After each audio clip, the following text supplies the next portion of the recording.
ah, ikutin yung ano, yung Malipanong Island, pero hindi tayo pwedeng mag-dock doon sa ano, yung mga island na yan. Ang pwede lang doon lang sa kabila, yung maliit. Ang pwedeng gawin dyan, sightseeing lang.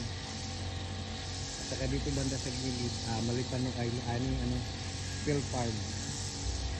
Saka doon, pwede kayo magsisid doon sa ano, sa mga malalaking clams. May mga entrance din doon. So, kailangan mo mag-ring.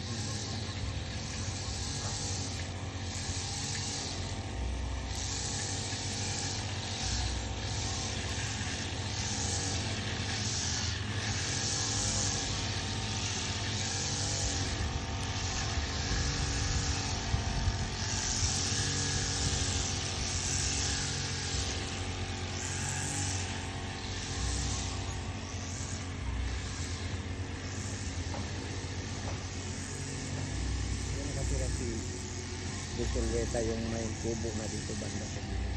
Yan nakatira dati.